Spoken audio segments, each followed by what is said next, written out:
വളർന്നു വരുന്ന തലമുറയെ ശരിയായ പാതയിലൂടെ കൈപിടിച്ചു കൊണ്ടുപോകാൻ, ആദർശനിഷ്ഠമായ ഒരു ജീവിതം നയിക്കാൻ, പുരോഗമനപരമായ നിലപാടുകൾ എടുക്കാൻ, നാടിൻ്റെ മാറ്റത്തിന് വേണ്ടി എല്ലാവരെയും കൈപിടിച്ചു കൊണ്ടുവരാൻ, എല്ലാം അക്ഷരാർത്ഥത്തിൽ വിസ്ഡം എന്ന് പറയുന്ന വാക്ക് തന്നെ ജ്ഞാനമെന്നാണ്. ജ്ഞാനം അത് വെറും നോളജ് അല്ല. നോളജും വിസ്ഡവും തമ്മിൽ വ്യത്യാസമുണ്ട്. നോളജ് അറിവാണ്, ജ്ഞാനം വേറെയാണ്.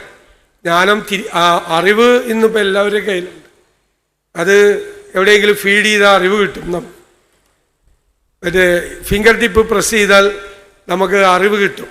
പക്ഷെ ജ്ഞാനം വേറെയാണ്, തിരിച്ചറിവാണ്, അല്ലേ? ചുറ്റുപാടുകളെ നിരീക്ഷിക്കുകയും ലോകത്ത് നടക്കുന്ന സംഭവവികാസങ്ങളെ വിലയിരുത്തുകയും ചെയ്തുകൊണ്ട് ഉണ്ടാക്കുന്ന ഒരു പുതിയ ലോകമാണ്.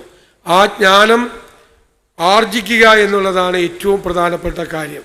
ആ ജ്ഞാനം മതപരമായ അചഞ്ചലമായ വിശ്വാസത്തിൻ്റെ അടിത്തറയിൽ ഉറച്ചു നിന്നുകൊണ്ട് ആ ജ്ഞാനം ഉണ്ടാക്കിയെടുക്കുക എന്നുള്ള ഒരു വലിയ മൂവ്മെൻറ്റ് കൂടിയാണ്.